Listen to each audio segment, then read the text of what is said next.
at the amount of establishment media coverage that Patrick Brown is getting for being disqualified, it's amazing because I was removed from the Conservative Party leadership race halfway during the 2020 race, and I had to go to court. I went court, and I won the lawsuit and was reinstated, and they disqualified me a second time.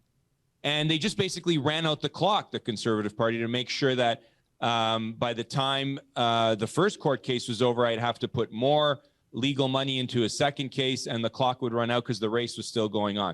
And you look, Thomas Mulcair, the former leader of the NDP, wrote an article for CTV News the other day, and he claimed that the courts have said that political parties are under judicial review. And that was completely false because he was citing a case from 2017 that was later overturned by the courts.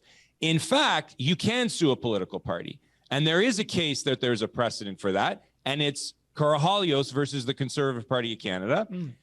I sued them over that 2020 race and I won. And it was the first time in Canadian history that a private citizen had successfully sued a political party. And a couple of years before that, the Ontario PC Party sued me to try to bankrupt me with Patrick Brown as leader. And I won that lawsuit as well. So no other private citizen has ever been sued or sued a political party, and no one has ever beaten a political party in court. There was one other individual after in 2021 that took the Conservative Party of Canada court for an internal party race, and I guess I kind of broke the ice. But if you look at the media, they ignore the 2020 disqualification. They ignore that my case even existed.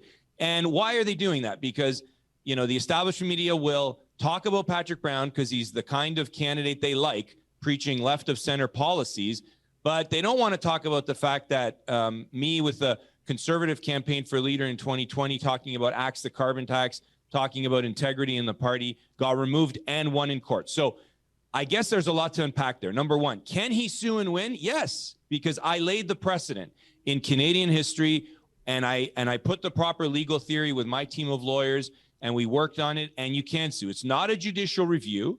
It is a private entity, a political party, but they enter into contracts. And when you pay a fee to enter a leadership race and there's a contract for that, you can sue and you can win. Now, the bigger question, though, is if you sue and you win and you get back in, they're the odds are stacked against you because they can keep making decisions, and you can't, at some point, you can't keep going to court to fight that off. And then the bigger question for Patrick Brown is, does he have the stomach? Does he have the courage to sue them and go through with it? And, they've been taking a few days here. I don't know if he does. It looks like he's hedging his bets and looking at maybe running for mayor of Brampton. I did it. I won. They kicked me out again a second time.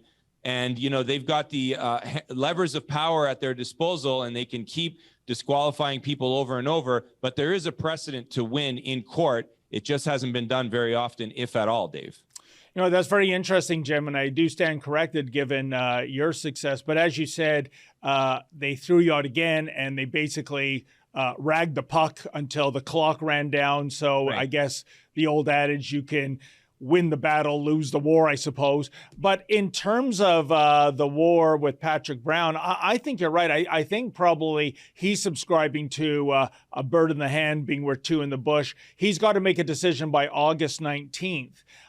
Whether he's going to run for mayor again in Brampton. And one of the things that isn't getting a lot of attention, Jim, is the way in which this individual has been running the city of Brampton, a city he's had absolutely no affiliation with until 2018, where he thought he had a chance of being the mayor, and he did win it. And that is, Jim, there's in the last 4 council meetings have been canceled because Brown and his the councillors who are friendly to him do not show up to city council. So only 5 councillors do. That's one short of a quorum.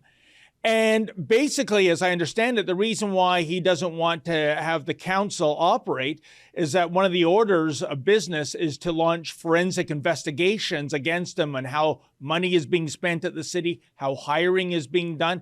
I mean, Jim, I find this incredible. If he was prime minister, it's kind of like proroguing parliament because you don't want to take prickly questions in question period.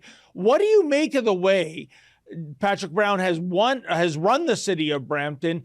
And does that not speak volumes of what kind of a leader we would have in this country if, God forbid, this individual ever did become prime minister?